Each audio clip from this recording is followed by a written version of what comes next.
Hey everyone, we're back. Make sure you guys check in, scan the QR code that you have here right now.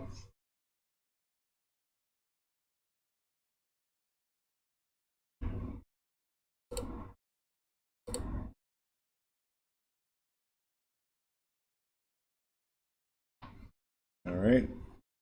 If there's anyone watching on YouTube, just let me know you're there so I can address your questions.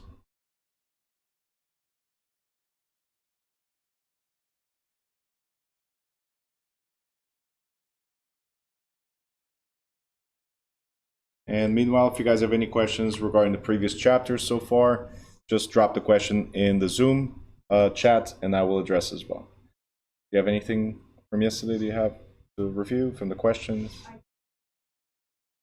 Okay, so it went well. All right, great. Awesome. What's up, Louis?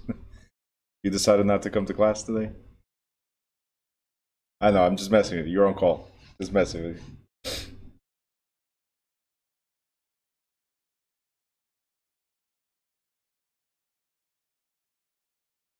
All right, make sure your cameras are on.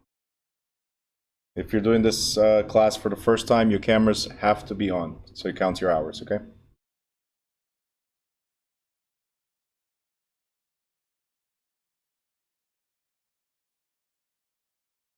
All right, just waiting on everybody else to join. Sebastian, you have to click. You can't hear me. Great. So click join with audio. I watch on my TV, so I might come watch with me.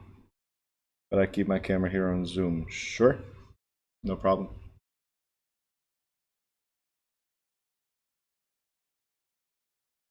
Hey Lisa, how are you on YouTube? How's it going? Why, thank you. I'm sure you are as well. All right, Sebastian, you're good. All right, give me a thumbs up if you all checked in already. Thumbs up, checked in.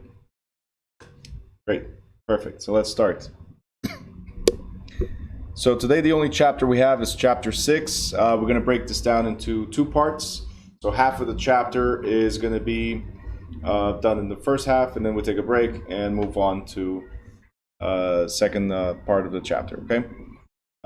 It's not a very long chapter, but it's a lot of stuff to cover, so I want to make sure you guys get it, especially for state exam. State exam talks a lot about title transfer, and people fail those questions. So I want to make sure you're on point. You didn't check in? You got to be faster than that, man. Go ahead, check in. You got 2 seconds. Did you do it? No, go ahead. Oh, you did it. Great. Gotta be fast. Huh? He was fast, yeah. He was ready. All right, let me see. Guys, you gotta have your cameras on. Josh, you gotta get off the phone, sit down, thank you. Josh was just walking around. All right, we'll get there. There you go, cameras are on.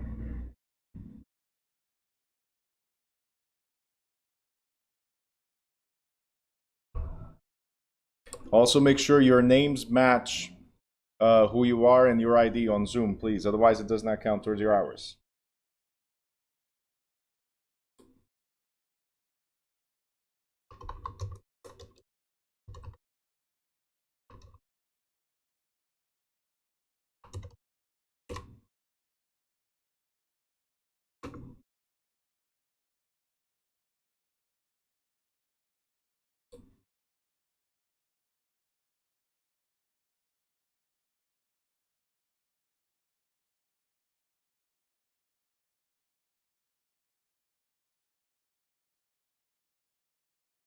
All right, I sent you guys the chapter pages, just in case I already know somebody's gonna ask for it. Right, Eduardo? So you got the chapter pages right there.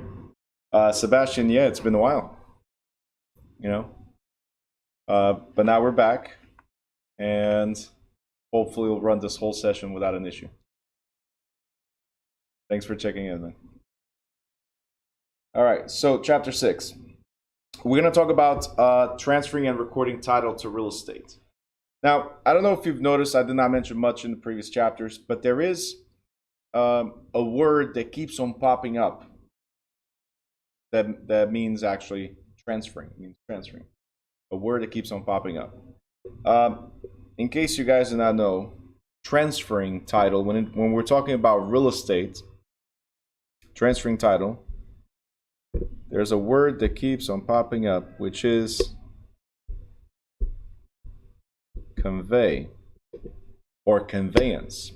So when we are transferring title, we are conveying title. All right, so you're going to see a lot of times, if you haven't paid attention yet, popping up as we read, you're going to see a lot of times, hey, John conveyed title to Adam, right? That means he transferred the ownership, right? Because that's what conveying does. If you guys ever heard of conveying belt, right? That's what it does. It conveys or transfers from something from one point to another. In this case, conveying a deed or a deed of conveyance is the deed that transfers the title from person A to person B. All right? So conveying and transferring, you're going to hear it a lot. Conveying and transferring, you're going to hear it a lot. Okay? Now, title to real estate. There's different types of title. There's legal and equitable title. To make it simple, we're going to address it in a second, but to make it simple, legal title means your name is on the deed. It's as simple as that. Legal title, your name is on the deed. Equitable title means you have an interest in the property or a claim in the property. Okay? So legal title, name on deed. So that's legal. And equitable title, you have an interest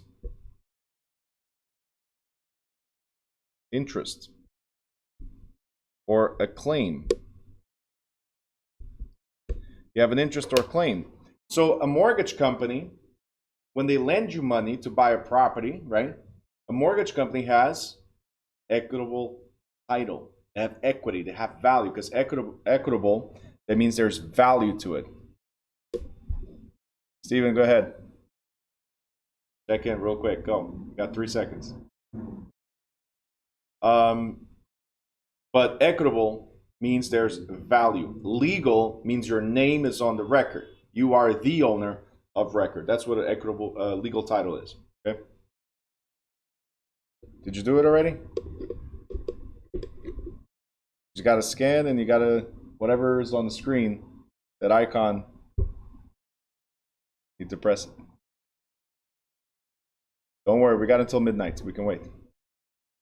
Take your time.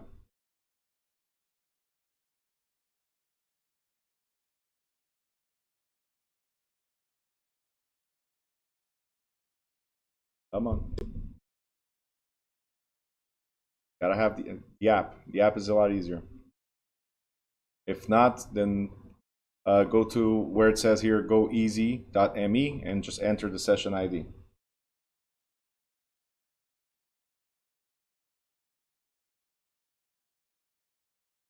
Hey, Olga, how are you?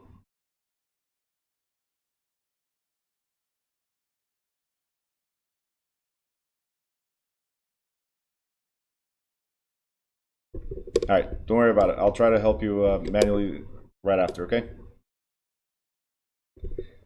All right, so what I was saying is we're talking about legal and equitable title.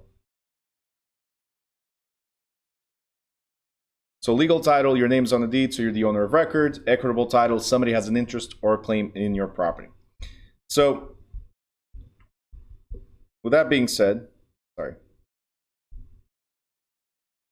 right here, owning title to real property commonly connotes owning the complete bundle of rights. Do you guys remember the bundle of rights? What are the rights that we have?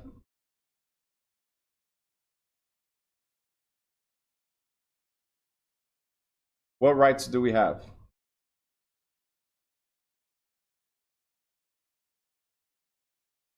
To transfer, to use, perfect. What else? What? To exclude.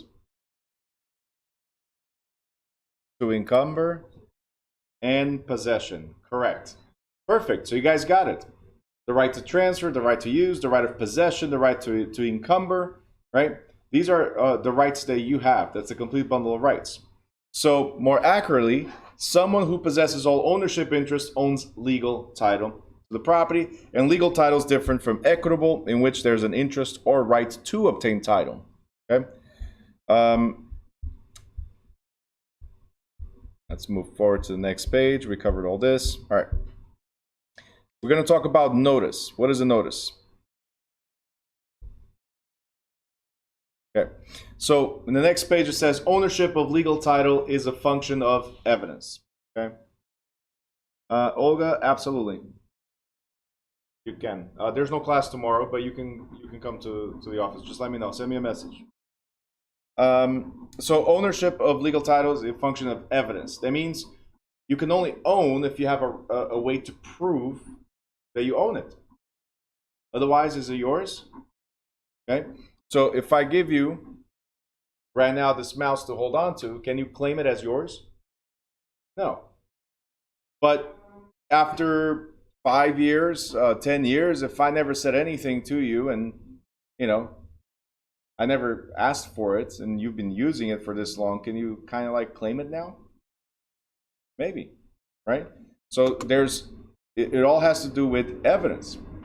All right, so a court will generally, right here it says, will generally rule that the person who has preponderance of evidence of ownership is the owner of the property. In the example, if the first two buyers, oh, hold on, I missed something. Sorry, I missed this. Go to the previous page. My apologies. I have to read the example. Right here it says, in any legal system that permits private ownership of the property, any legal system that permits private ownership of the property, there's always a dispute as to who truly owns, as I was explaining, right? For example, an owner might sell this property to 3 unrelated parties. Now, the first question before we move forward is, do you think I can sell the same house to 3 different people? Can I? Legally, no. Thank you. Legally, no. But because I'm a scammer, that's what I'm going to do. Have you heard of these things, of selling cars to multiple people, or selling items, computers or other things to multiple people, right? Just trying to get as much money as you can, right? So that's what it is. I'm going to sell the house to 3 different people.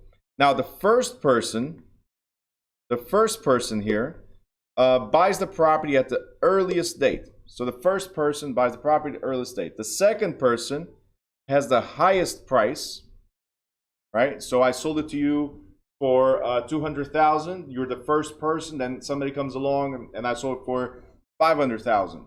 Okay, so he has the highest price. And then there's a third party that receives the deed. In fact, it's the best deed. It's called a warranty deed. So who owns the property? That's the question. There's 3 people, one that purchased first, one that paid the most, and one that got a deed. Let me know. Was it number 1, 2, or 3 that is the legal owner of the property? Who's the legal owner of the property?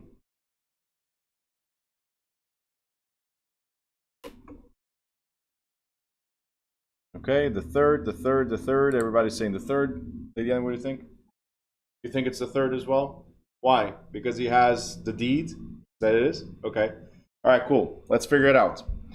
So as I was reading right here, ownership is a function of evidence. So you have to prove that you are the owner. And then you're thinking, well, if I have the deed, I am the owner, correct?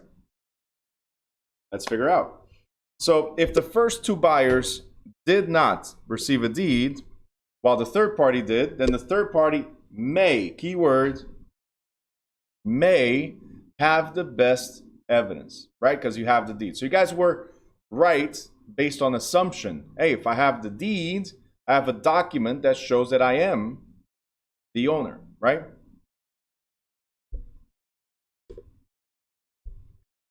And can be ruled the legal title holder. However, what if the first buyer had moved into the house What if the first buyer had moved into the house and occupied it for 6 months? So the third buyer got the deeds, but I purchased and I moved in months ago. So now, who's the owner? Let's think about this. Maybe you guys already heard this, but possession is 9/10 of the law, right? So if you are in possession of the item, then technically you have a stronger evidence than anybody else. See, you might have a piece of paper, but I have the house. I'm actually here, right? And if you guys remember yesterday, we talked about adverse possession, squatter's rights, right? Or easement by prescription, where somebody could move into the property that's abandoned, right? And then 20 years later, let's say, or 30 years later, or 6 years, or 5 years, depending on the statutory law, right? Or whatever states it says, they can claim the property.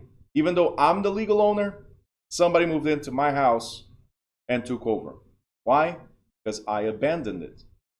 So in this scenario, right, we have here, the first buyer moved in and was there for 6 months.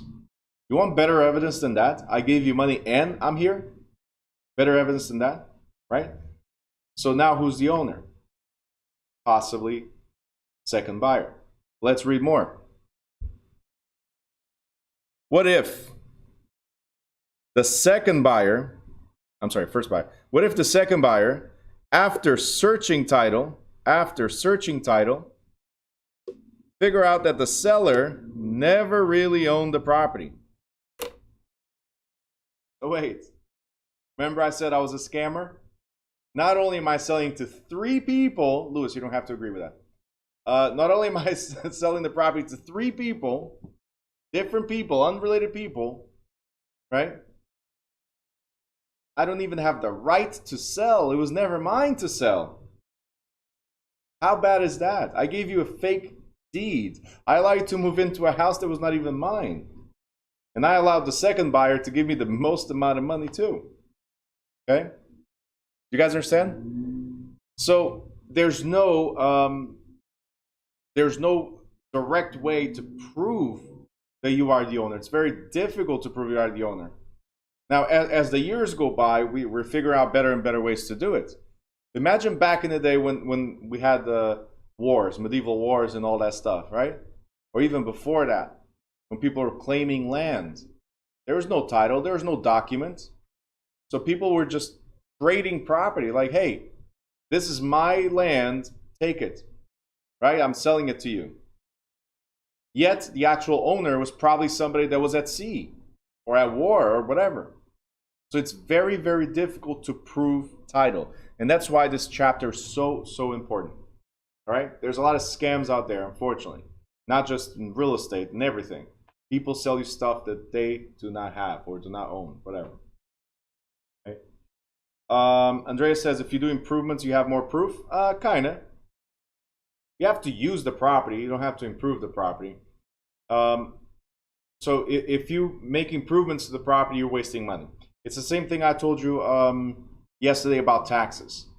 You don't pay somebody else's taxes, but you can go to an auction, tax auction, and bid on the taxes. If you have that tax certificate, you might have a claim to the property. If you just went there and paid somebody else's bill, congratulations, you helped somebody. That's all. You get no claim. That's what I'm trying to say. So just making improvements is not enough. All right? So the illustration underscores the difficulty of proving title to real estate. There is no absolute or an irrefutable proof that a party holds legal title. Our legal system has developed 2 forms of title evidence. There's actual notice and there's constructive notice. Okay? The word notice, by the way, the word notice means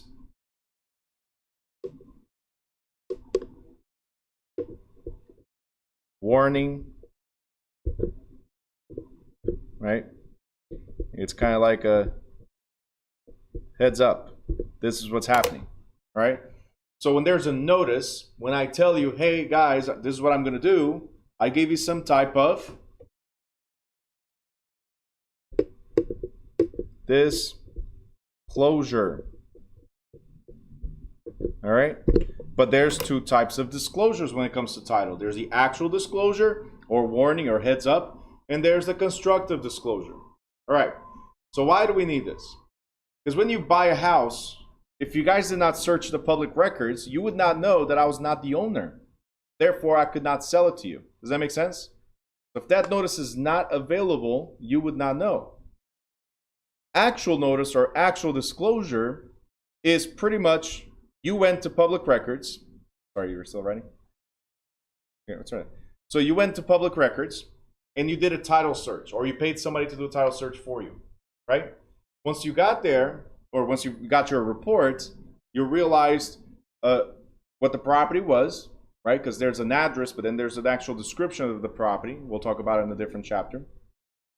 You figure out who the owner was and who the previous owner was and any liens that are against the property. So mortgages, for instance, we talked about it yesterday, right? So you figured all this stuff out about the property.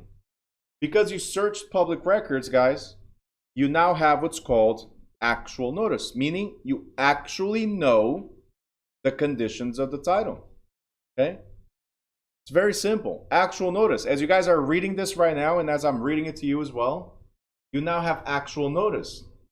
Until we got to this page, you guys only knew, right? You guys only knew that there's material in the book that you need to learn. Does that make sense so far? The fact that you knew that the material was available, so there's something right after this line, right? And if you guys are not reading it yet, it's there, but there's something beyond this line.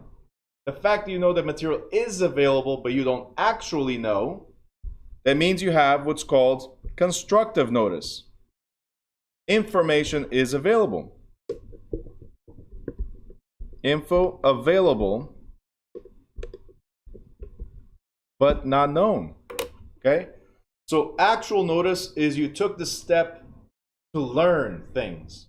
Okay? Constructive notice is knowing that things are available. Like I know there's title records somewhere, right? That's constructive notice. It's available. I know there's 500 pages or 500 something pages in this book. Do I know everything in the book? If I haven't read yet, no. You guys understand? So that's constructive notice, being available. Info is available. You guys know you can get answers on Google. Well, Google, whatever's posted there, whatever's searchable there, constructive notice. Again, once you search, let's go back up. Once you search and you read, you now have actual notice. You actually know. Question. I see you guys, Eduardo, I see you typing. I'll address that in a second. But I have a question for everybody.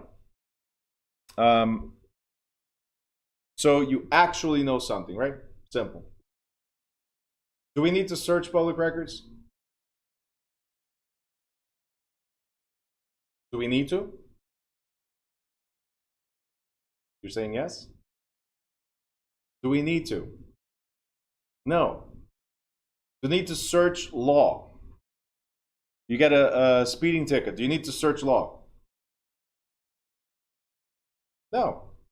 But it's available. So if you go to defend yourself, as an example, right? If you go to defend yourself in court, and the judge says, well, do you know that you were speeding? You're X amount of miles over the speed limit on highway, whatever, right? And you go like, oh, that's not speeding. Can you explain to me why it's not speeding, right? That's what the judge needs to know. Oh, it's not speeding because of this, that's that, whatever, right? Give me proof. Show me the reason why, okay?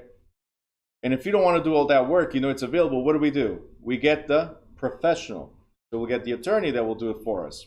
We'll get the title company that will do it for us. We'll get the realtor that will get some stuff out of the way for us. Do you guys understand? So we technically don't have to search public records to know what's there. But depending on the state that you're in, for instance, the buyer is the one that has the requirement to hire somebody to search. So it's on you. If you didn't, can you say you did not know? You said no? That's the answer I want to hear from you guys. Let me know in the chat. If you did not search public records or you did not hire somebody to search public records for you, can you claim, Your Honor, I did not know that Bruno was not the owner of the property when he was selling it to me? Can you say that? Let me know in the chat. You said no. I got a bunch of no's. I got a maybe and a question mark, and I got a yes. And Joshua goes, correct. Ignorance is not an excuse for an incorrect action. So ignorance of the law, this is another well-known saying, ignorance of the law is not an excuse. Only because it's available. If the information was hidden from you, right, then you could have an excuse, right? If it was hidden from you. But if the information is available and you're the one that doesn't take the steps to learn the information, then you have no excuse. You guys understand? It's the same thing when you go to, even though you have better defenses on this, let's say you go to the hospital, right? You don't know those terms that they have in those forms that they make you sign, right? They talk to you, explain a bunch of stuff, and like, did you understand? I'm like, yeah? Okay, sign right here. All right, did you read? No, you were explained something. But you don't have to sign what you were explained. You can read and then sign, right? Speaking of which, brings us to contracts. So you go buy a house. They make you sign 300 pages. Who reads the 300 pages that you're there while you're there? Nobody. Can you later on say, oh, wow, I didn't know that was there. I signed it. I didn't even know. No, there's no excuse. Information was available. So you guys need to remember this. Constructive notice, information is available, so you could have or should have obtained it.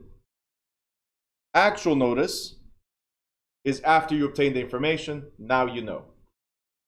Right? So I stop a lot here because you need to know the difference between these two.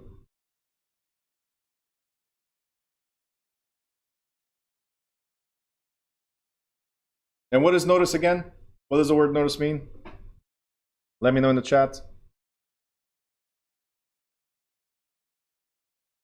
Okay, very good.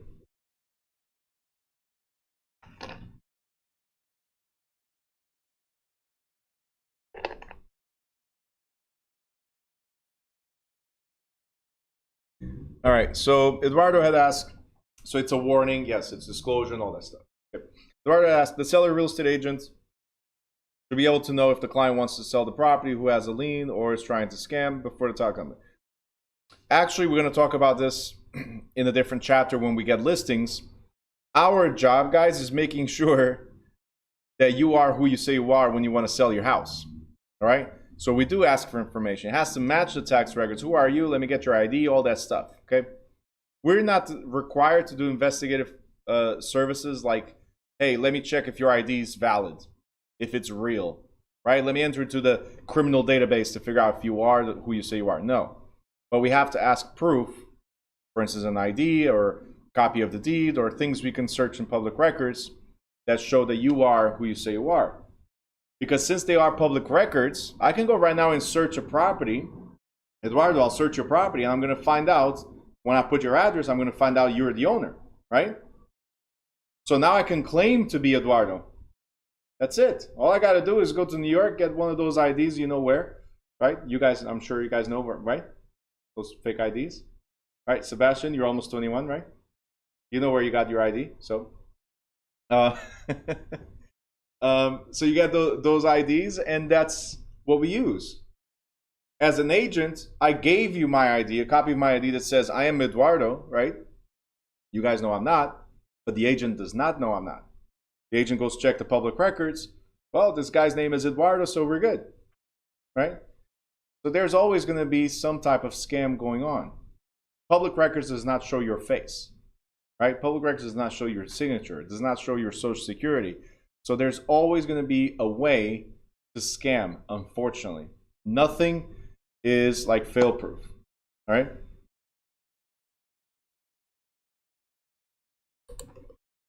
Okay. So you guys good so far? Constructive notice, actual notice, we're good? Thumbs up? Yep. Great. By the way, I'm not giving you any ideas on how to scam, all right? I'm just giving you heads up or warnings of things that happen out there, okay? I know Louis got a little too excited there when I said fake ID. So I don't know. Right, Steven? Okay. All right. Transferring title at the bottom of that page.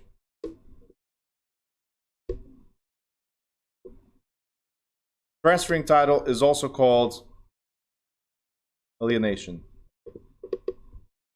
Okay. When you see this word, transferring title, you see alienation. Okay, you need to know what alienation means. So, alienation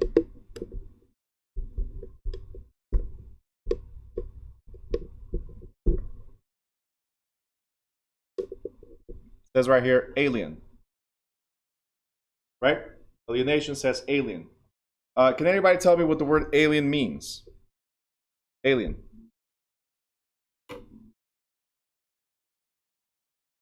Sebastian. Perfect.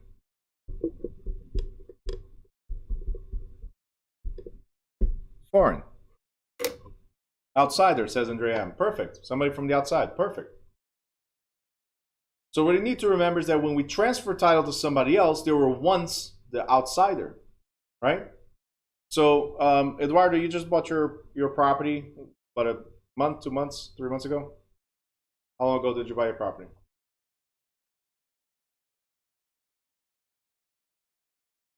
Waiting? Sign language? No? 1 month, 2 months, 3 months? A year? When did you buy a property, Eduardo? You can't hear me?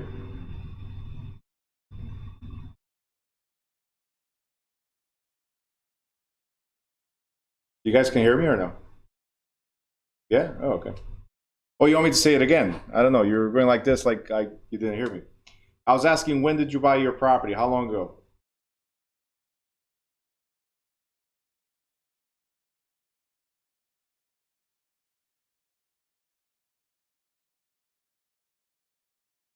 Must be a long time ago since he's typing for so long.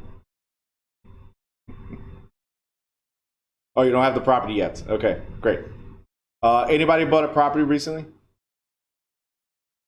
All right, Poliana. Okay, how long ago?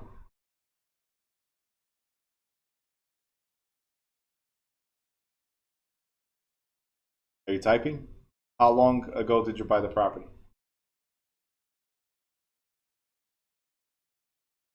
I don't know. I'm looking at here and I'm looking at you. I don't know if you made sign language or if it was, you were typing. I'm not sure. 5 months ago, 5 days ago, 5 years ago? Months? Okay.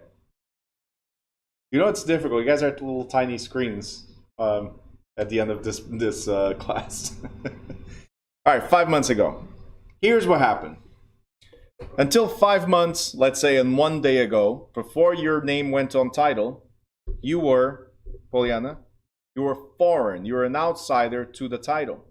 Okay? The previous owner transferred the title to you.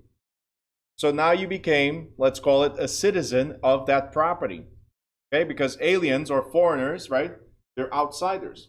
If you were born outside of the United States, you're considered an alien. If you have a green card, you're like a renter, a tenant, right? Now you're a legal alien, right? And then later on, you become a citizen. In this case, you went from foreign, right, to now being the owner of the property, so you become the citizen. That's the transfer that happened. So we have something called the deed, right? And until the deed transfers, right? Sorry.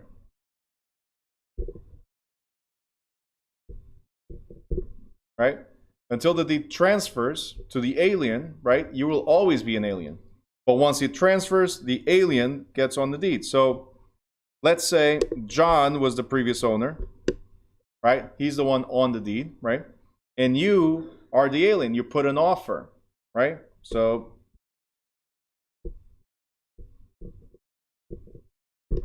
Poliana put an offer. That's all she did. So until the transfer happens, again, you are an alien, right? Once the transfer happens, John is no longer on the deed. Poliana is no longer an alien. Poliana becomes the citizen, right? And John, at the time of transfer, becomes the alien. and alienation just happened. One got kicked out and the other one moved in. All right, any questions on this? Guys, make sure the cameras are on you. I need to see you at all times. Okay?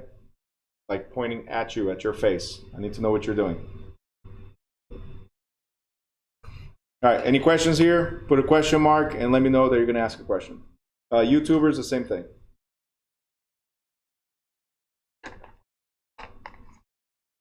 Vivian, you good? All right, no questions, so we're good.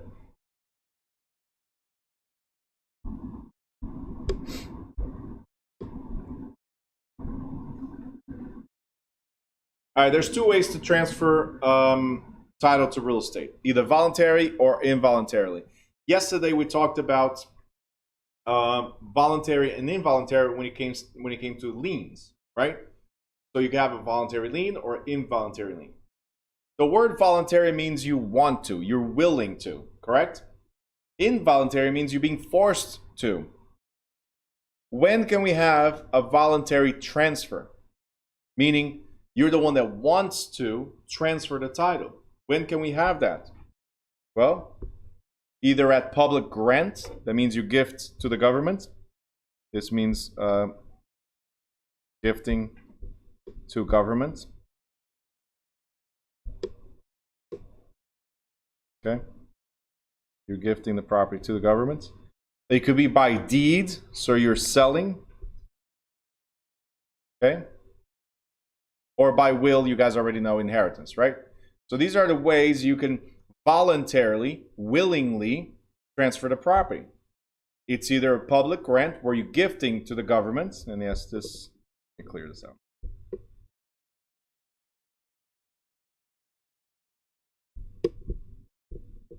Okay? Or you're selling, or you're leaving to your heirs. Those are the three options voluntarily. So gift. I'm going to put a gift private. Okay, gift to heirs.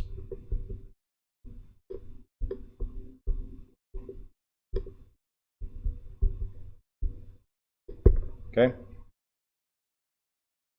What about involuntary? You're being forced, right? So involuntary, being forced. Right there. These are the options. Sorry. By descent or cheat, that means you have no will, no heirs. Okay? And the government gets the property. I'll explain this better later on. The government gets the property. Foreclosure. See, getting the mortgage was voluntary, right? Not paying the mortgage might have been voluntary, might have been involuntary. That does not matter. But when they take it from you, it's an involuntary action, okay? Because you did not sign the deed saying, yes, take it from me and give it to this person. The sheriff did it. The trustee did it, not you, right? So it's taken from you. Eminent domain, guys, we already talked about it yesterday as well, is when the government needs your property for public good. So they're going to take it from you and give you some type of compensation, okay? So fair compensation. Adverse possession. This one you guys already know as well. This is the squatter's rights, the easement by prescription. Who here would like to have their house taken away by somebody that broke into their home? Nobody, right? It's not voluntary. It's not voluntary, okay? And then estoppel. I'm going to explain better when we get there, but just remember this word. Every time you see estoppel, there's something here. There's a key here, which is stop. Okay? Don't get too confused with the whole word estoppel. Just focus on stop. That means it stops you from something. I'll explain it better later on, but it stops you from something. You got it? Every time you see this crazy word, estoppel, right? Think of stop. Stops you from something, right? I'm going to repeat it later on. So again, voluntary alienation, it's unforced, it's willing. You're doing because you want to. That's the easiest one. It could be a sale or a gift from an owner. It could be from to a private party. It could be to the government. Involuntary, obviously, without the owner's consent. It could be, as we just said, descent, distribution, escheat, foreclosure, eminent domain, adverse possession, and estoppel.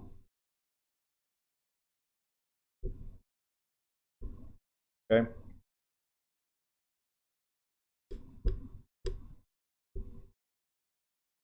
Next, we have deeds of conveyance. Now, under deeds of conveyance, what does conveyance mean? Who can tell me? Conveyance. What does it mean? Let me know in the chat. Conveyance.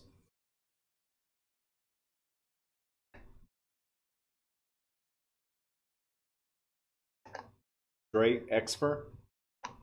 What's an exfer? Transfer, that's what it is? Yeah. Because I always thought that Xmas was transmus. Absolutely. I get it. Isn't it funny how we use these things? Right? We put the Xmas for Christmas, right? But for transfers, she puts X for. What about X-Men? Are they also trans men? Not sure there. Or the cross men? Which one? We never know. Things to think, right? All right. Andrea M. wrote convenience. What's convenience? Conveyance? No. Conveyance, deed of conveyance is deed of transfer, period. Transfer from you to somebody else. Eduardo, when is involuntary for eminent domain, government will pay same value? Great question. So eminent domain, no. You get what they assume to be fair or just value. So it's not the value for you to sell your property. It is the value that they assume to be a fair value to compensate you with. Yeah, I know. All right. So, deeds of conveyance or deeds of, according to some people, transfer. Deeds of transfer. Transfer. All right. One thing that must have all the time is delivery and acceptance. All right. We're going to talk about this in detail, but if I want to sell the property, remember the problem we have right at the beginning? We talked about 3 buyers, unrelated buyers for the same house, right? For a deed of transfer to be valid, all right, Olga, I see you tomorrow. Have a good night. For a deed of transfer to be valid, there has to be a delivery and acceptance. So you have to accept the deed, all right? We're going to talk about how that happens in a little bit. But without the delivery and acceptance, the deed is not valid. So those 3 people, only one had a valid deed, right? Because it was delivered to them, right? The other ones didn't even have a deed, right? But there's more stuff. There's validity, clauses, statutory deeds, special purpose deeds, and so on. So, what is a deed?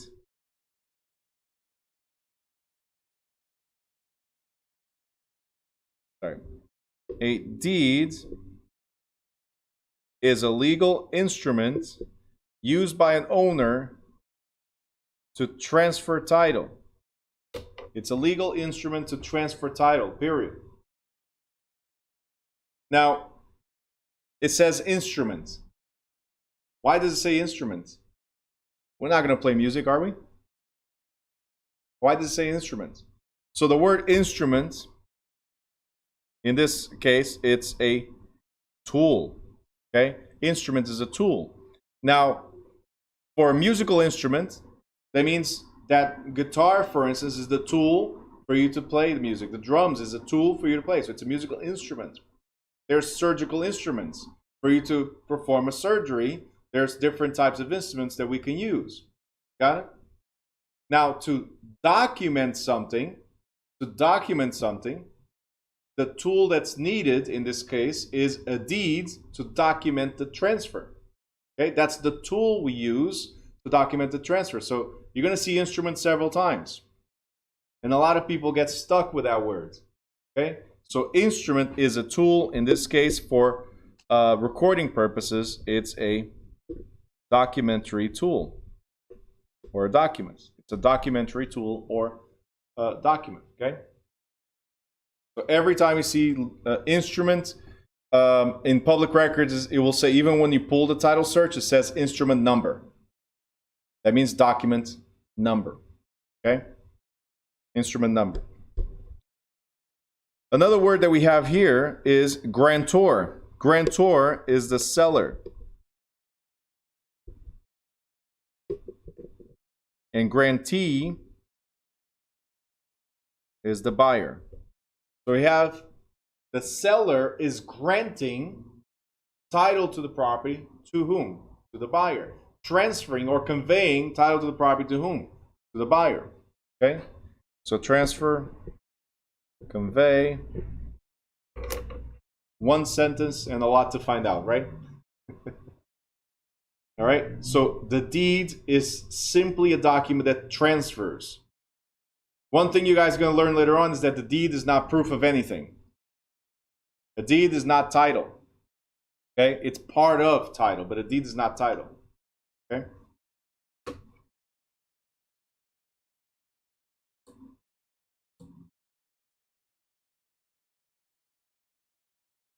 Now, the execution of a valid deed in itself does not convey title, as it says.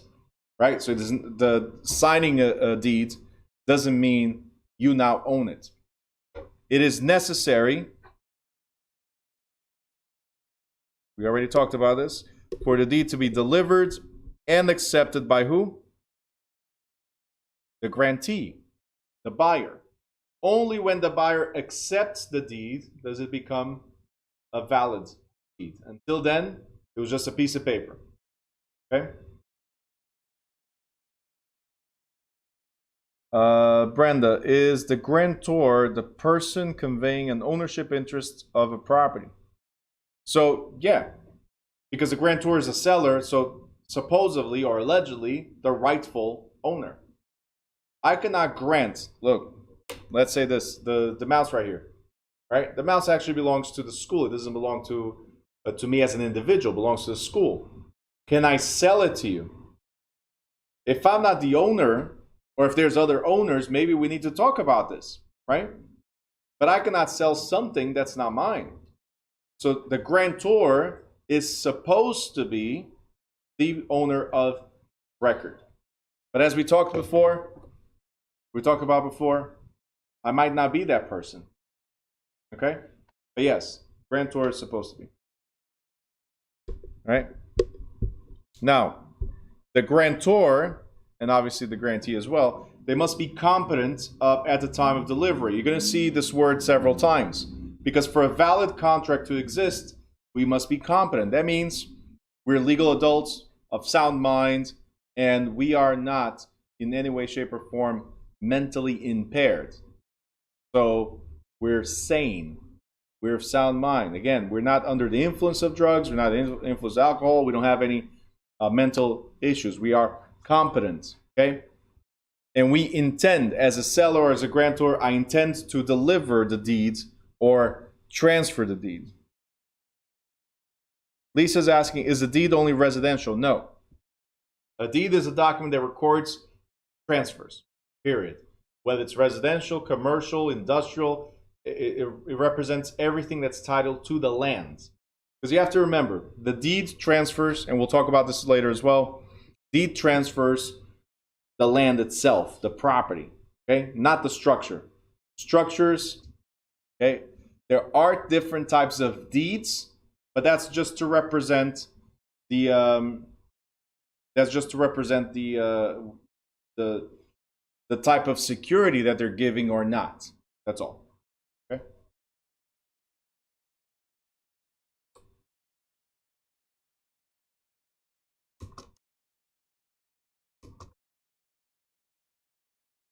All right. Hey, Marlon, good seeing you. Can you try to check in real quick? Sorry, right here. Try to check in real quick. All right, so Lisa, we will talk about the different types of deeds in a second, okay? but again, more towards security.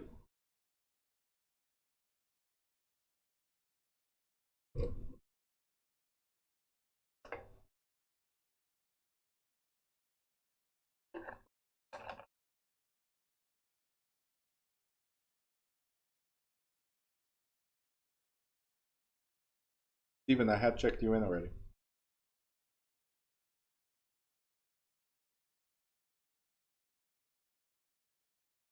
Marlon, you good?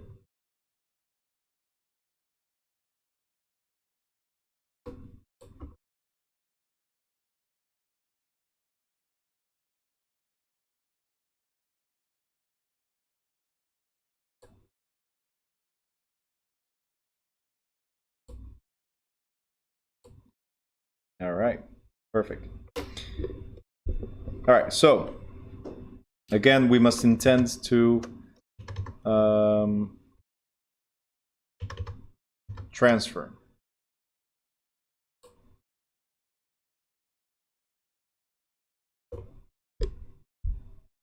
Now, the validity of the grantee's acceptance requires only that the grantee have physical possession of the deed or record the deed. Okay? So the recording itself is not required. Recording is not required. Okay? Having physical possession is required. So let's read again. Validity of the grantee's acceptance requires only that the grantee has physical possession of the property, of the deed, right? Nothing else is required. If you have recorded it, it's even stronger position. Stronger because now you have better evidence. Not only do I have it in my hands, I also recorded a copy in the public records. So that's even stronger, but it's not a requirement, okay? Once accepted, the title passes to the grantee, and the deed has fulfilled its legal purpose. It cannot be used again to transfer the property. So again, let's go back to the first example. We had 3 owners. Let's imagine I gave a deed to every single one. Okay? I can create as many deeds as I want, creating it, but I cannot reuse a deed. All right? So I could have given 3 deeds to 3 people. Okay? Which one is valid? The first one that would be delivered. And what else? Delivered and, let me know in the chat. Accepted. Very good. So the first one delivered and accepted is the one that is the strongest.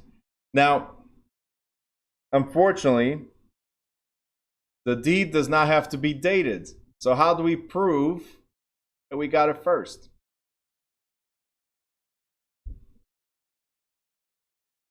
Run to public records. It's not required, but again, if you want to have a stronger position, record it. Put it into public records, because now there's a timestamp to it. Okay, it's not required. Okay, so this is one way. The other way is to have it notarized. So it's not a requirement either to notarize the deed, but having it notarized will come with a date of when it was notarized. Okay. Now, depending on state law, the deed must follow the following requirements, and these are to be delivered and accepted. You guys already know. Have a competent grantor and legitimate grantee. You guys already know this. It has to be in writing. So I cannot say, hey, go ahead, the house is yours. I cannot do that. I have to actually put in writing with a legal description. In writing with a legal description.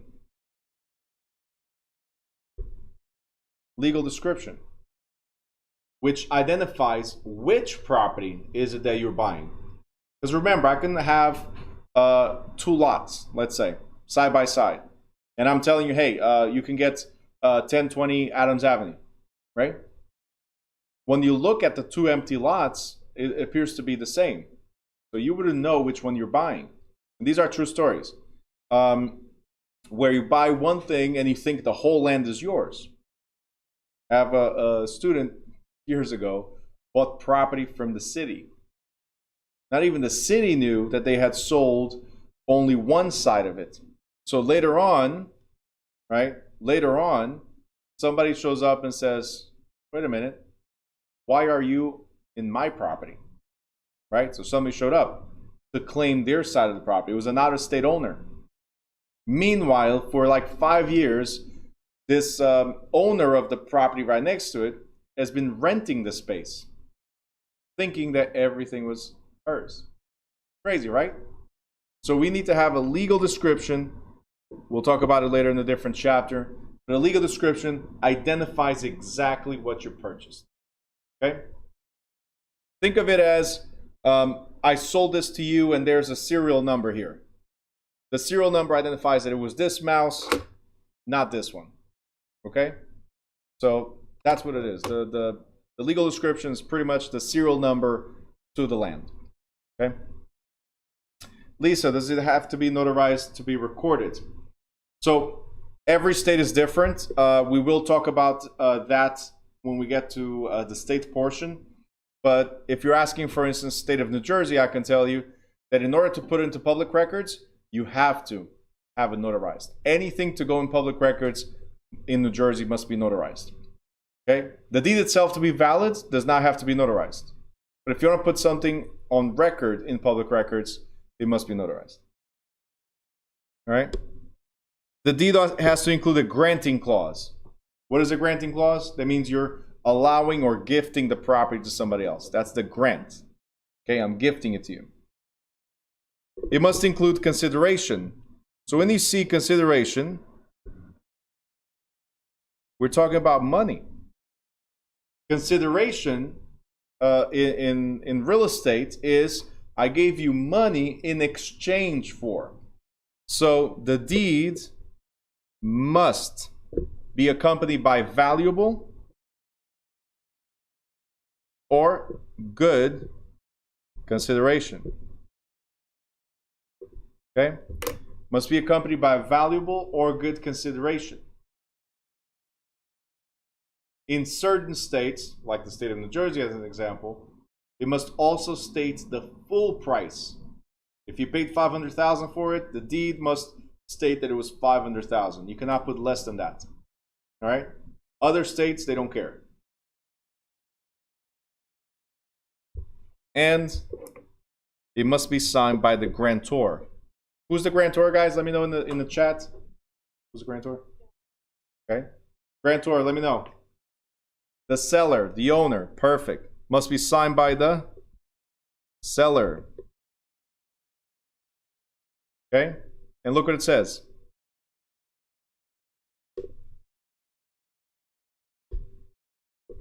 Must be signed by the seller. What about the buyer? It does not need to be signed by the buyer. Okay? So only the seller signs. Isn't that crazy? Shouldn't both signatures be there? Right? But the requirement is seller only. Okay? And the other thing is being acknowledged. Now, as I said, not all states require it. Some do. Okay? What most states require is that it has to be acknowledged before recording it. Okay? So, acknowledging means being notarized or showing that you are who you say you are at the time that you're signing it, that you're the true seller. Okay? And then it says also that a deed without acknowledgement therefore tends to endanger one's claim to a property. So, because anybody can sign it. I already told you that I could be somebody else. That's why you go in front of a notary to swear and subscribe that you are who you say you are, and the notary attests that they verified your ID at least, or they know you.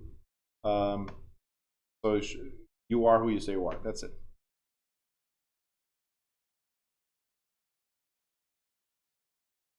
Okay. Lisa's asking, what is a special provision? You're talking regarding this? It's only if we put something, so it contains a special provision, or we put something that the buyer has to sign as well. It's just you adding a requirement for buyer signature. That's all it is. All right, recording. Gotta remember this.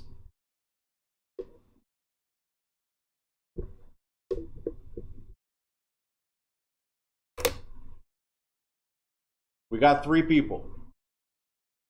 The first one, in the example before, the first one received a deed, let's say. The second one also received a deed, and the third one received a deed and went to record it. Who's the owner? Why? Not necessary to record. So the one that can prove that they received the deed first is technically the owner of record, not the one that records it, because recording is not essential. Recording is not necessary. Obviously, it's going to be a fight and a half because, hey, if you didn't record it and a deed does not have to be dated, then how can you prove that you got it first? Right? Now you got to have witnesses, you got to have some type of communication that shows that you were there first. Okay? And then recording a deed gives the public constructive notice. Putting it into public record gives the public constructive notice. Guys, what does constructive notice mean? Let me know in the chat. What is constructive notice? Do you know? Perfect.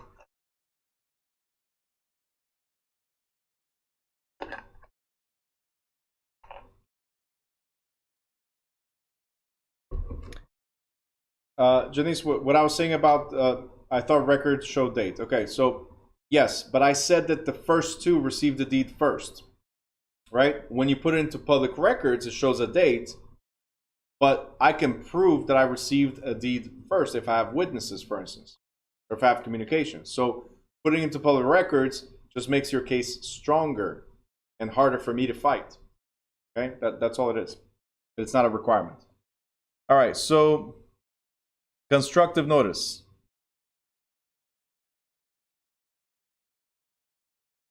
Notice is a warning, yes. But what is the difference between actual and constructive? So what we're saying is that put it into public records is a constructive notice or warning or disclosure, right? Sebastian, Janice, and now Lady Anne are correct. Info is available. Putting it into public records just makes the world, the information available to the world. Okay? And then we talked about actual notice, remember? Actual notice is if you went to search the records, you found that one record, now you know. So you have actual notice. That's the difference. Okay? So constructive, remember, info is available. Period. When you see the word constructive notice, info is available.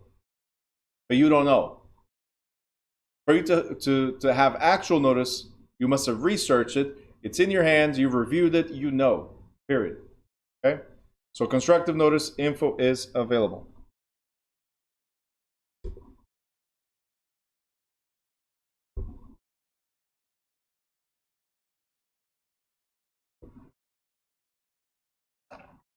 All right, next, deed clauses and covenants.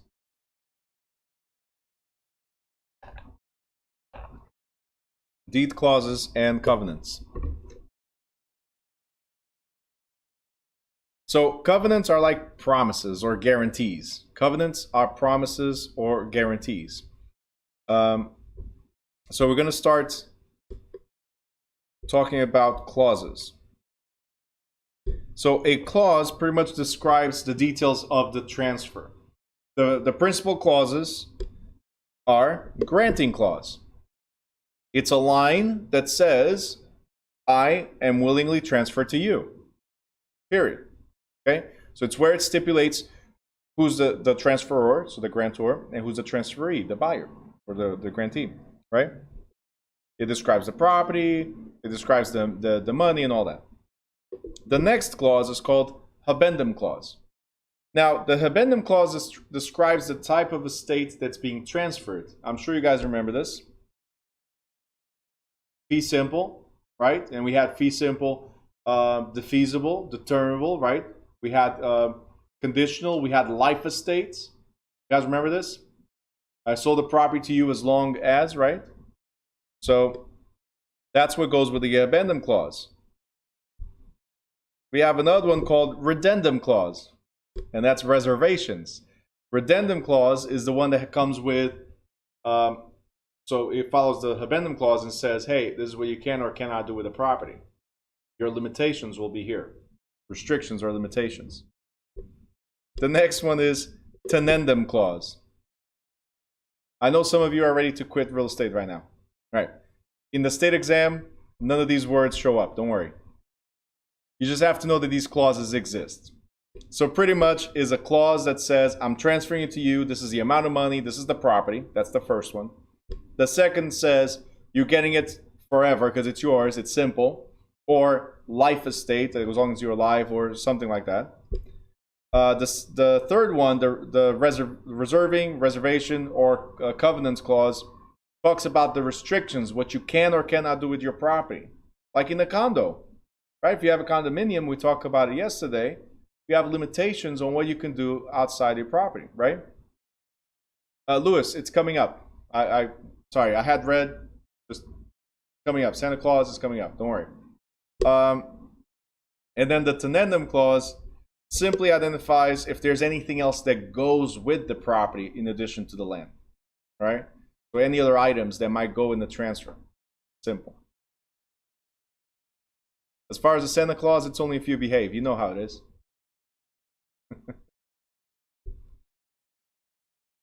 All right. Next, we have the covenant or warrant clauses. These are assurance.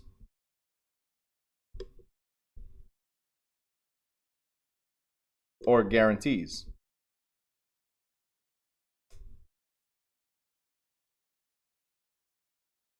Okay, so assurances or guarantees. The covenants or warranties, right? It's pretty much, if you think about your car, let's say you bought a car, or you bought a phone, or you bought whatever you bought, right? The manufacturer gives you a warranty, right? What is the warranty that they're giving? What does that mean? That means they're guaranteeing the product that if anything fails due to manufacturer's issues, right? Manufacturing issues, that you can go back to the factory and solve the problem, right? If you buy a car, let's say Toyota, you can go back to Toyota and say, hey, here's an issue. There's a 5-year warranty or a 10-year warranty, whatever, go fix it. You guys understand? But there's limited warranties, there's full warranties, there's there's no warranties in some of them. You're buying as is, right? So that's what these covenants or warrants or guarantees will determine. One of them, and the only one that has to be in every single deed, is the warrant of season. Now, I'm assuring or guaranteeing you, the buyer, that I am the owner.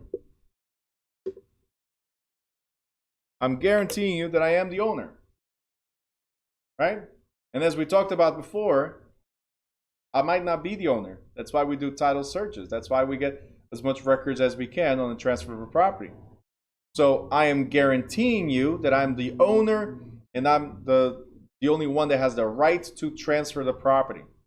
Whether I am or not, that's a different story. But I'm guaranteeing you. Okay? The next is the warranty or covenant or guarantee or assurance, whatever you want to call it, of quiet enjoyment. What does that mean?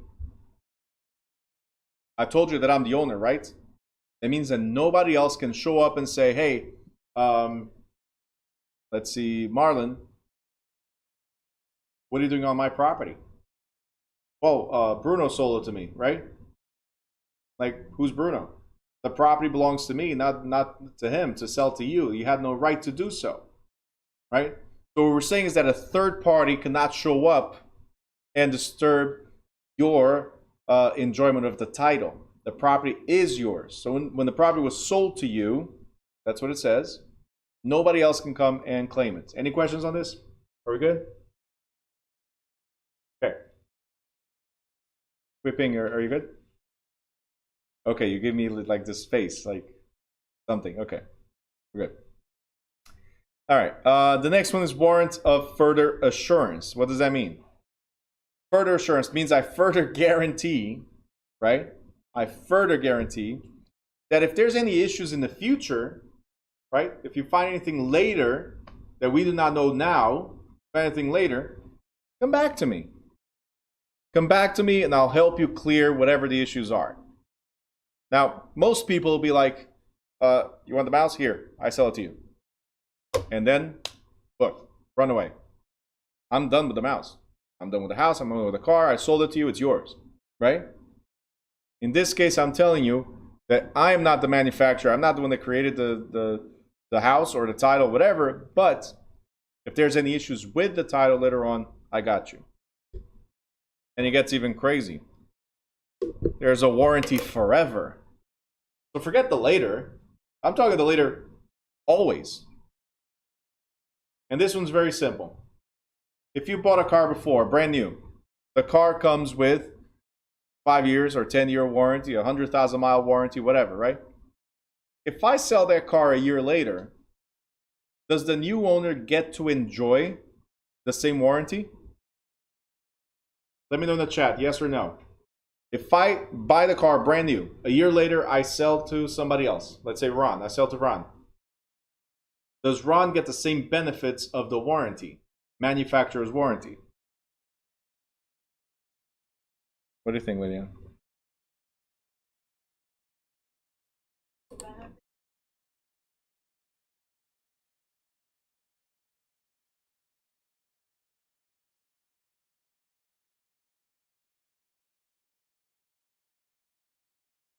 Mm-hmm. You know what they answered? They just answered no. So Lady Anne is the only one that's correct. She's saying as long as the miles did not expire, or the years did not expire, absolutely. Guys, it's manufacturer's warranty, not the seller's warranty. If you ever bought a used car, it's the same thing. If there's issues and it's within the mileage, like Lydia was explaining right now, it's within the mileage period or within the years that the manufacturer, like the factory, the Toyota factory, the Kia factory, the Mercedes factory, it's within the period of time that they said they warranted the car, right? Then the new owner enjoys the remainder of that warranty. So they don't get a full warranty, meaning, hey, I sell to you, got 10 years all over again. No. You get whatever remains of the warranty. Okay, if you buy the car and the miles expire in 10 miles from now, run to the dealer, right? Figure out if there's anything that needs to be done within those 10 miles, any recalls or any issues, right? You're still within that limit, okay? That's what we're saying here. We're saying the only difference of what's here is there's no limit. It's forever.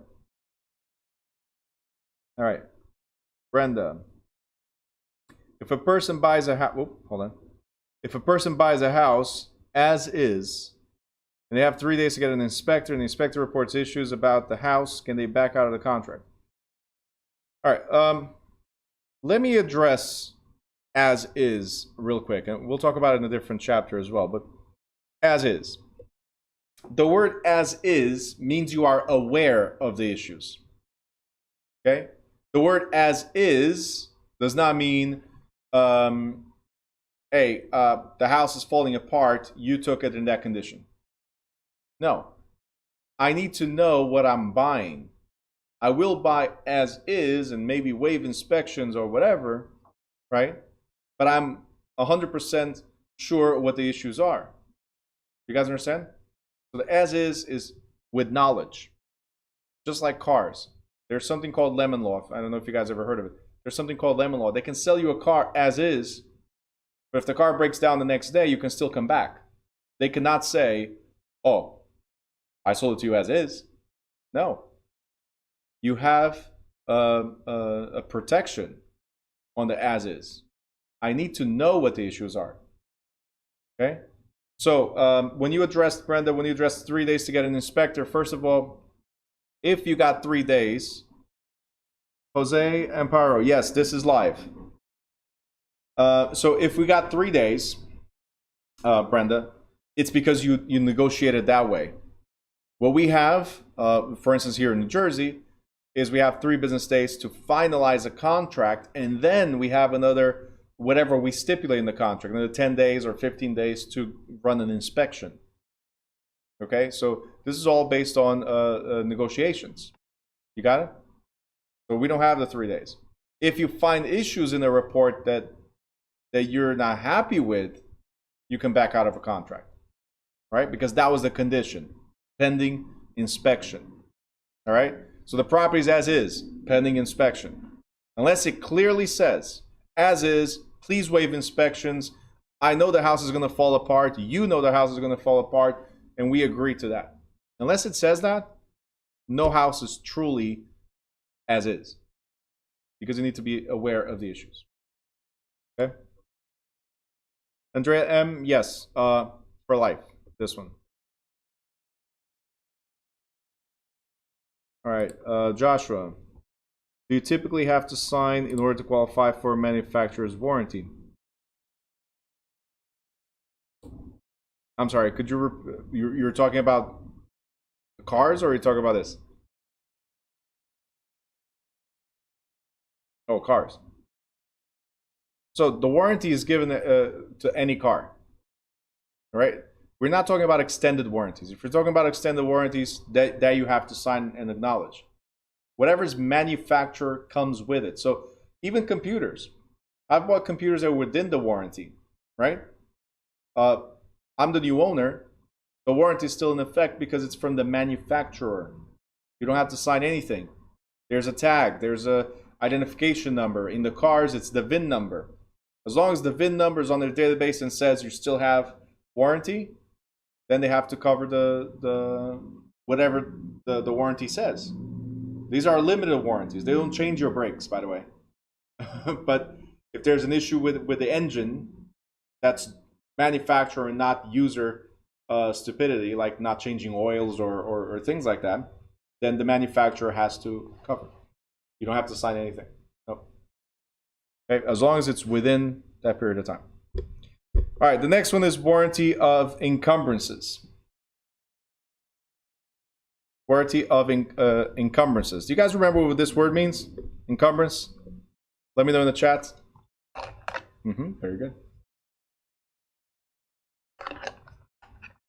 Cloud restrictions, limitations. Absolutely. Cloud restrictions, limitations. Absolutely.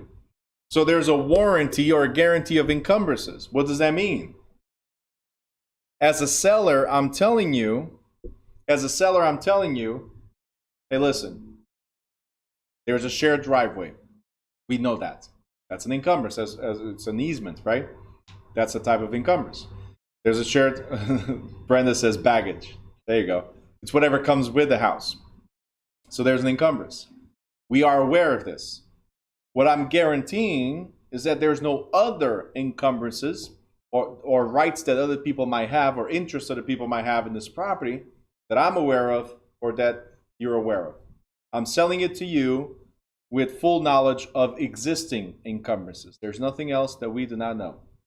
That's pretty much the warranty.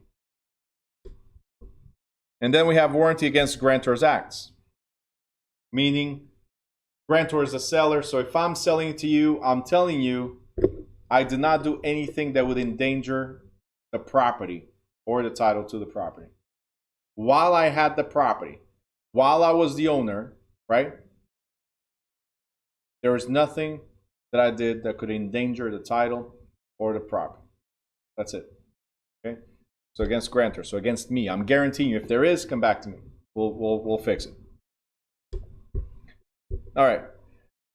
So Lisa, you asked me if there's different types of deeds. You asked me about residential. I said there's no residential, commercial, or industrial deeds, but there are, yes, different types of deeds.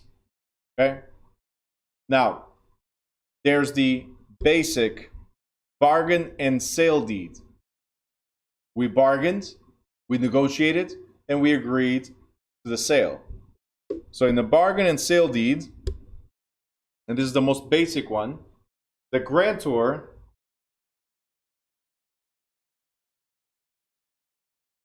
Sorry, just 1 second. Jose says, I took one of the final exams today, got 61%, and I still have another chance on Friday. You were talking about the school exam? If you got 61%, it's not bad. You're getting close. Just need to figure out what was the issue. I mean, where did you fail? So you can better it. All right, bargain and seal deed, like I was saying. In the bargain and seal deed, the grantor covenants or the seller covenants or guarantees that the title is valid, but may or may not warrant or guarantee against encumbrances or promise to defend against claims by other parties. If there is a warrant of defense, the deed is a full warrant and bargain and seal deed. But the overall bargain and seal covenant is, I own it, but I won't defend it.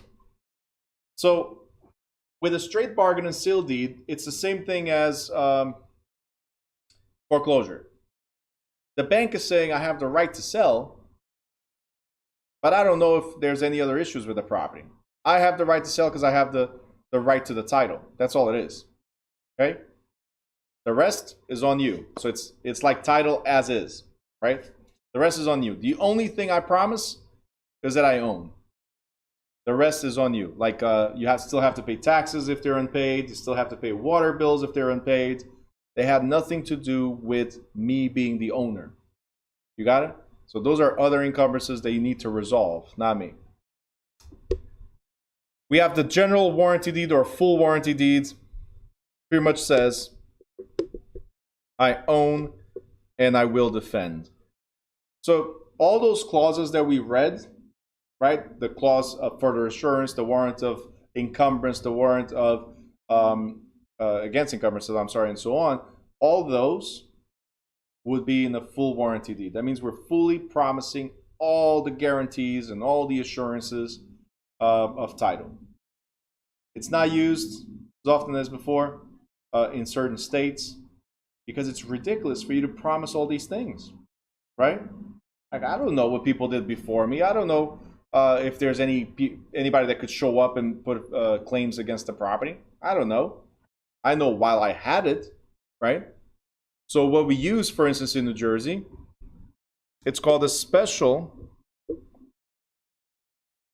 warranty deed, right? Or it's a warranty deed with, or it's a deed with covenants against Grantors Act. Now, the special warranty deed is a limited warranty.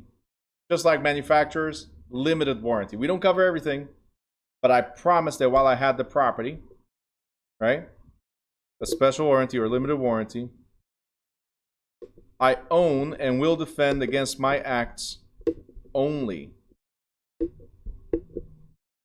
So while I had the property, I guarantee what I've done. Whoever had it before me, I have no idea. I'm not defending anything from here on. I only defend the 2 years that I own the property, period. Doesn't that make more sense? Right?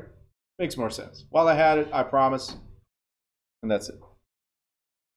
Lisa, yes, I'd mentioned. Example is a foreclosure for the bargain and seal deed. Foreclosure, yep. All right, and then there's this crazy one.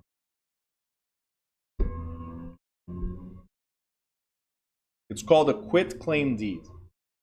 Okay, this is the final one. There's only 4 types of deeds. Now, the quitclaim deed, as the name says,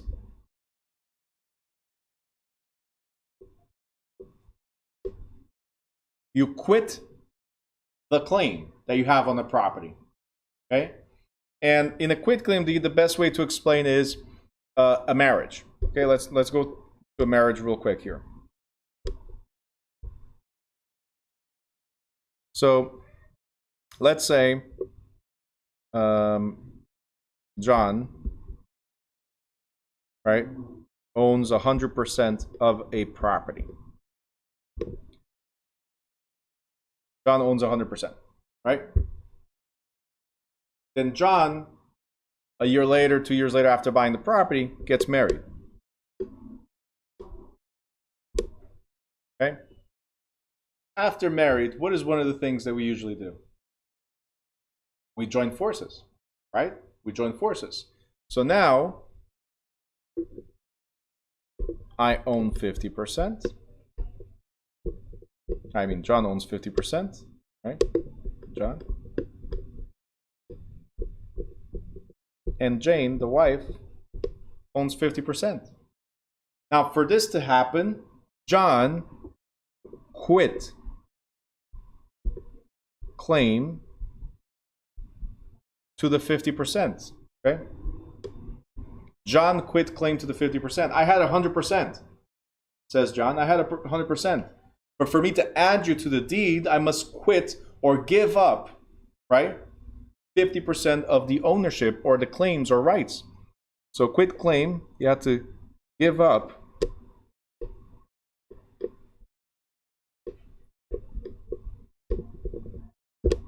50% to Jane. Good so far? Lisa says divorce. We'll get to the divorce in a second, Lisa. We just got married. Easy. So, marriage, get together, right? So now there's a quit claim. I quit 50% to Jane. And then, since Lisa wrote this, then there's a divorce. So predictable, right? There's a marriage, there's a divorce.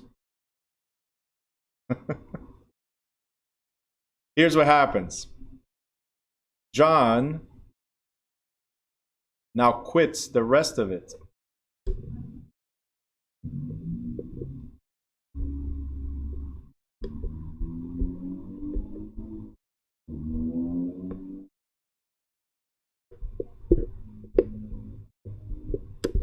Okay?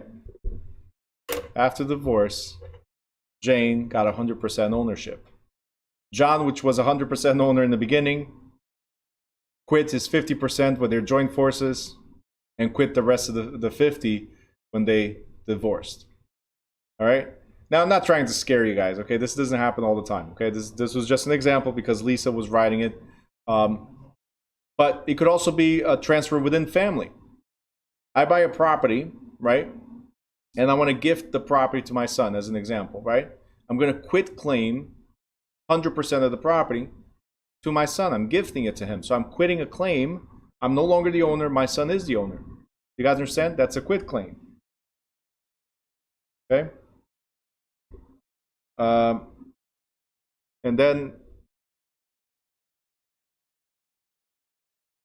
let's see here. Eduardo, can you be in problems if you inherit the property without a warranty? All right, so those are title issues. If you inherit property without warranties against encumbrances or whatever, that's why we do title searches even in inheritance. That's why we do surveys even with inheritance. You want to make sure you're getting what it's supposed to be yours, right? So title company would be the best one to answer those questions, and I can give you a contact of a title company.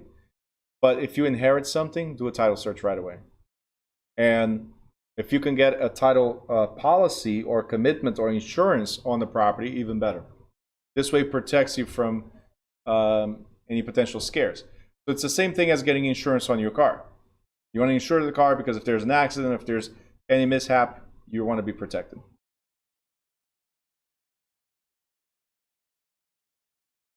All right. Andrea, but he bought before the marriage. Okay, here, bought before the marriage. Yeah, but we decided to put things together. That's what we said here. We decided to put things together.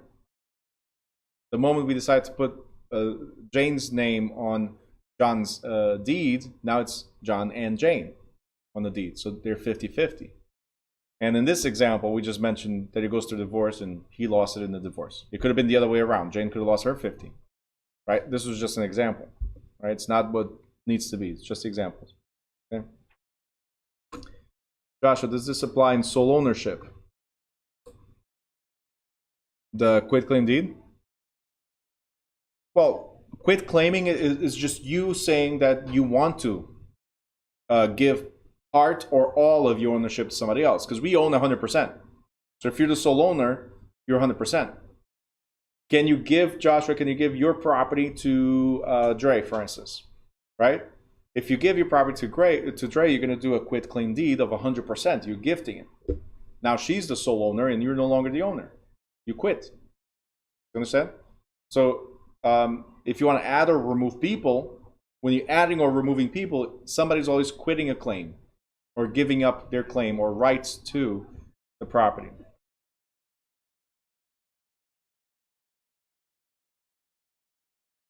Okay. Brenda's asking which deed has the least coverage. This one. Because the thing about the quit claim deeds is that make no guarantees, no claims to any interest in the property. I offer no guarantees at all, no protection. This is the one with the least protection of all. The one with the most is the one that has the full warranty deed, right? All right, let's see. Dre says, so John would have had to set up the quit claim deed when he purchased the property? No. Quit claims can happen at any time. Okay, a quit claim deed just means there's a transfer, either to one person, to two people, from two people to one. A deed is just for transfer. The type of deed we have will just determine how strong your position is in that deed. If it's a full warranty, you're fully protected, right? If it's a special warranty, then you're somewhat protected. If it's a quit claim deed, there's no warranties. So you're not protected at all, right? So, Dre, it's not like you have to get that deed in the beginning. No, the deed just expresses what type of ownership or protections you have. That's all.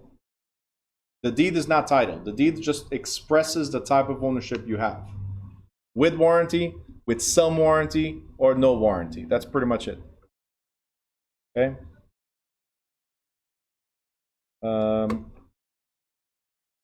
Brenda, hold on. Joshua, can you file a quit claim deed in the JT? Yeah. So instead of me dying, I'm just quitting my percentage to the survivors if I want. Yeah. I can quit the claim. I'm out. That's all it is. So there isn't a point to a quit claim deed unless you want a quick transfer. Well, the point of a quit claim deed could be for that. The point of quit claim deed could be to cure issues with title, where there's no interest to be transfers just for recording purposes, so to release some type of cloud or errors, right? A quit claim deed could be used for divorce. It could be used for family transfers, donations. A quit claim deed could be used for any of that, where you're not looking for the direct compensation or you're not looking for the protection. It's just literally, hey, here's the property, it's yours, right? It's the one. It's not like it's the quick transfer, but it is the one with the least encumbrances, let's say, or with least red tape. It's literally, hey, it's mine, now it's yours, right? It could take the same amount of time to prepare, but it's the easiest one to prepare. Let's put it like that. Okay. All right. Let's see. Janice is asking, quit claim deeds clears clouds. Yes. So right here, if there's issues with or errors in the deeds or documents that were unrecorded, stuff like that, then the quit claim deed could be used to clear those clouds. Yes. Jose says, honestly, English is my second language. Mine too. Sometimes I don't understand a chapter. I watch your video to review what I don't understand, and I feel that it helped me. Jose, that's awesome. And if you have any questions, reach out to me. All right? Lisa says that I'm awesome. Thanks, Lisa. Appreciate it. All right. Yes, the best one is the general or the full warranty. So Lisa was asking, which one is the best of the deeds? Yes, the one with the most protection. Okay? So quit claim deed clearly says, I may not own the property, and I won't defend at all. I'm just transferring. That's all it is. Okay?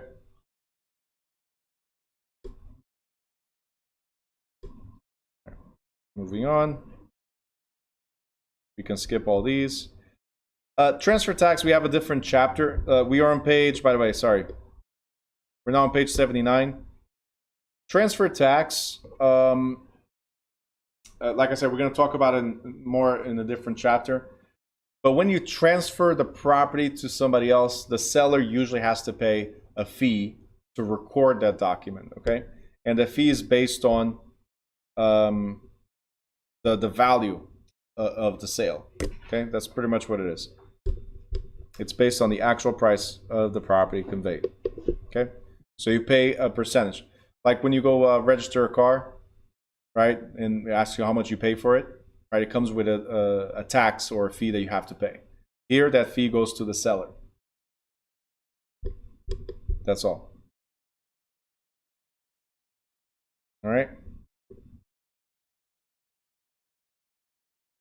We're going to go over this real quick because we already talked about wills briefly. We're going to go over it real quick and then we take our break, okay? So a will. A will, it's pretty much your last testament, right?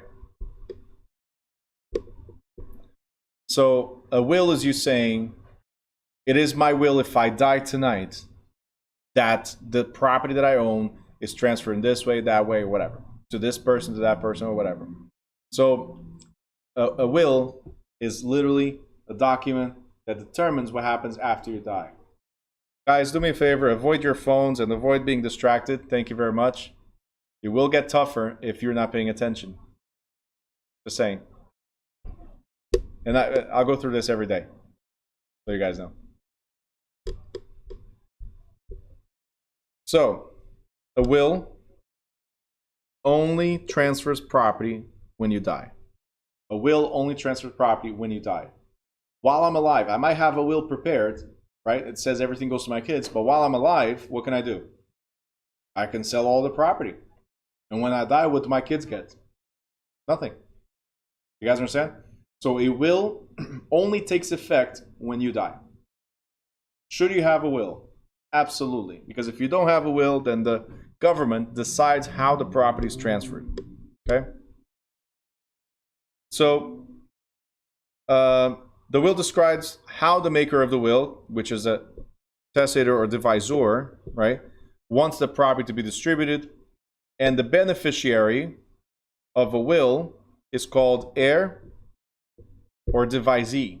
So whoever receives the benefits of the will is called an heir. Now, I can transfer all my property through the will, right? I can transfer all my property to University of Columbia, for instance. The University of Columbia becomes the heir. Remember we talked about this yesterday? That don't call the children heirs, right? The children are considered the immediate heirs, but they might not be the heirs. It depends on what I write in my will. Okay? So it's very, very important. Heir is the one that survives and receives the benefit or the inheritance. Okay? A will takes effect only after somebody dies. We already know that. And it's an amendatory instrument or tool, meaning that it can be changed at any time. In fact, a will, it's a living, breathing thing. Because 10 years ago when I prepared the will, my life was different. The assets that I owned were different. You guys understand? So a will, it's ever changing. You should have a will now. And if things change, if you sell a property, amend the will. Remove that property. You buy 2 more properties, add them.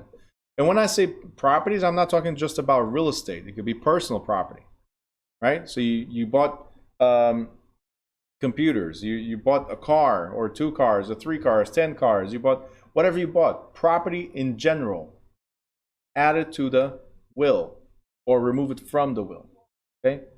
As much detail as you can, because your heirs need to know how they're getting it and if it's going to be taxed or not taxed. There's protections for that as well, right? Because usually there's something called inheritance tax.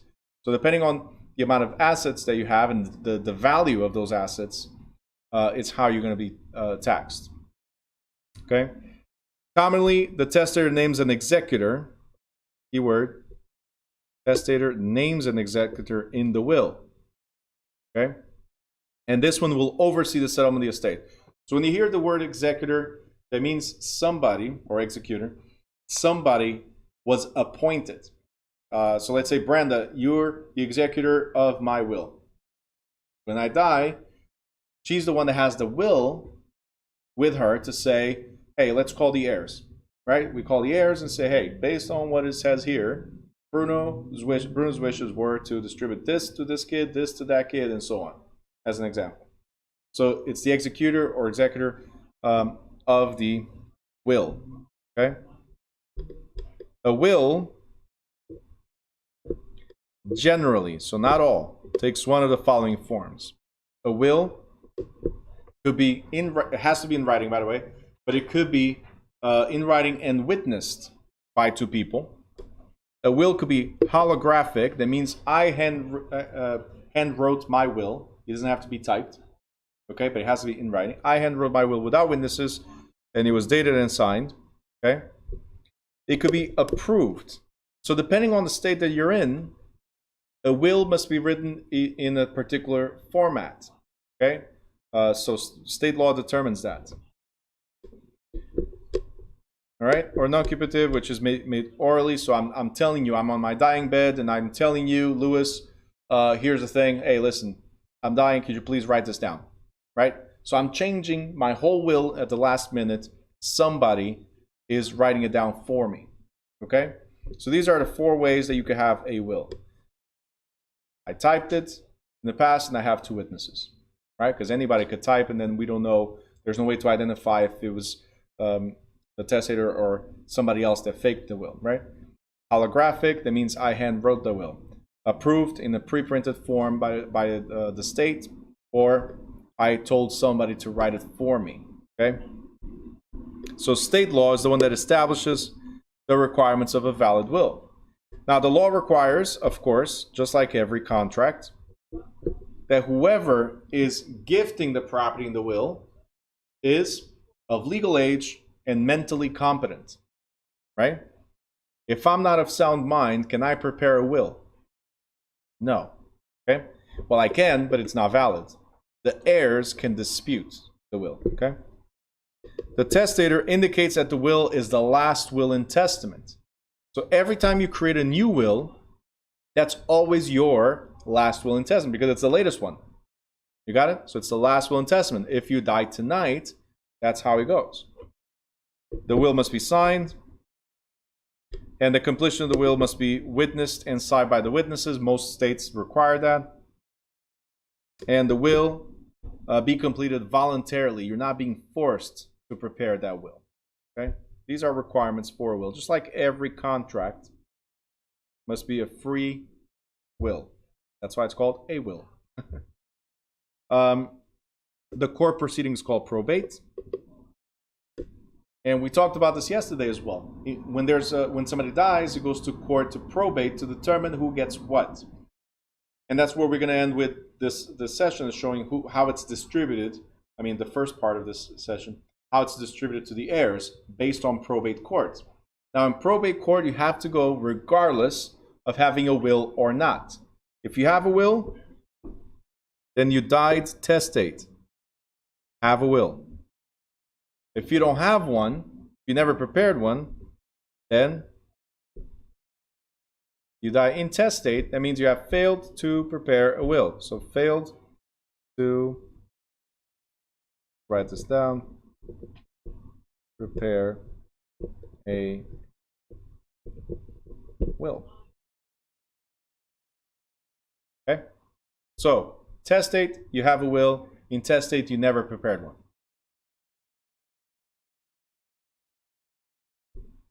Now, the probate court's objectives are to validate the will if one exists. That's why we go to court, to present the will in front of all the potential heirs and see if it was done the proper way, to identify and settle all the claims, okay, and outstanding debts against the estate, and to distribute the remainder of the estate to the rightful heirs. If the will does not name an executor, the court will appoint administrator. So when you see administrator, it's court appointed. Okay, when you see administrator, it's court appointed. The executor or executor of the will, I appointed. Okay, I named somebody. If there's no will, or the executor of the will is no longer alive, and there's no other executor of the will, then the court appoints an administrator of the estate. Administrator of the estate. Okay? Court appointed. All right, next page.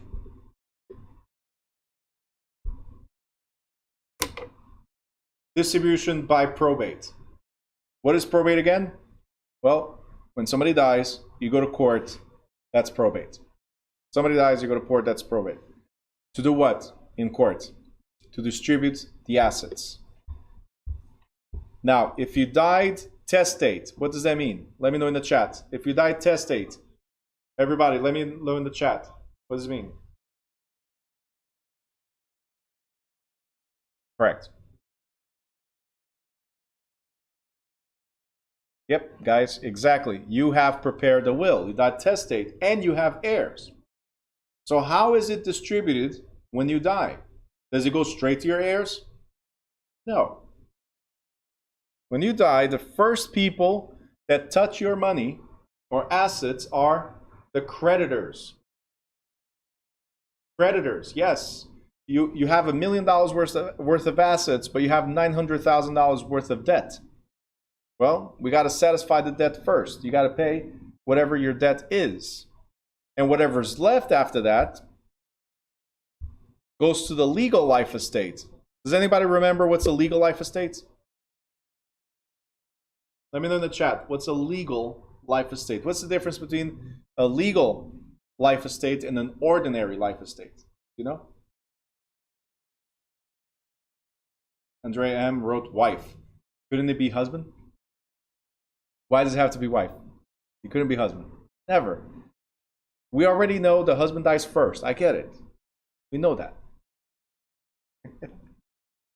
Terrible. Eduardo, probate is when somebody dies, you have to go to court to figure out who gets paid in the distribution of the assets. Okay. Brenda wrote spouse. Correct. Spouse is the best answer. Okay. So legal life estate has to do with married people.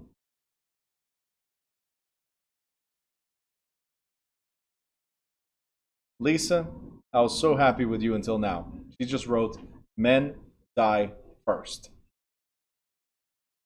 Yep. It's one of two things, I can tell you that. It's one of two things. It's either the wife could not deal with us any longer, or we cannot deal with her any longer. There was a choice that was made by either party. That's it. We're done. All right. Legal life estate. So first creditors, then we'll figure out if there's a spouse to inherit. You're a nurse, that's why you know this stuff. Or you're the one administering the... let's move forward. So we figure out who the creditor is first. They got to pay the debts. Then we figure out if the property could be inherited as a legal life estate, like the property that we live in, the principal residence or marital residence. And then it goes to the heirs according to the will. Okay? This is the distribution. This is the distribution if you have a will with heirs. What about if you have no will and you have heirs? Who gets paid first? First right of claim, creditors. Okay, so first we got to pay outstanding debt. Always. So remember, probate first is outstanding debt. First. Always. First. Always. Debt. Then we'll figure out again. There's heirs, so let's figure out the legal life estate. And then heirs by descent. This means the state determines.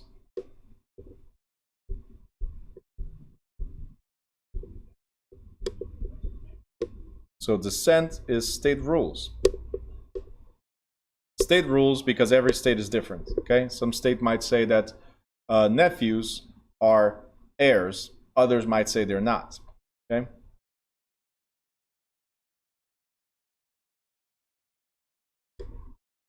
What if you die intestate, meaning no will and no heirs? What happens to the property now? And when we're talking about property, we're talking about everything you own. Checking account, savings account, your car, your phone, your house, whatever you own, what happens to it? When you have no will and no heirs, what happens? Is cheat? Government takes it? Nope. First thing, creditors, guys. Always, in all three of them, first we're going to pay bills. In all three of them, the first thing we're going to do is pay the bills. First thing. After that is when it goes to the state by its cheat. So the first thing, you got to remember this for state exam, first thing is paying bills. You go to probate court to figure out if there are bills to pay. And anything that's left is inherited in different ways. By will, by descent, or to the government. You get cheated out of your property. The state gets it. Okay? And that's the power of a will. If you don't have one, the state can claim it. Yep. You guys got it? Thumbs up? All right, cool. Miss Dobson is like, bills on the YouTube. All right. Testate proceeding, we already talked about this. You have a valid will, taxes first, and then legal life estate and so on. Intestate, you have no will. The state determines how it's distributed. We already covered that. Intestate, no heirs, no will, state gets it. Okay? So guys, very simple. If you're thinking, well, I have no heirs, why would I prepare a will? I told you yesterday, I volunteer to be your heir. Give it to me. Don't give to the state. I'll take it. Okay? Simple as that. If you have no heirs, I'll be the heir. Okay? Simple. All right? And with that being said, we're going to go into a quick break. And then we're going to start with involuntary title transfer. Okay? So it's 7:35. I'm going to give you 10 minutes. 7:45, we will be back. Okay? YouTubers, I'm going to close this session. I'll open another one right after. I'll see you guys in a bit.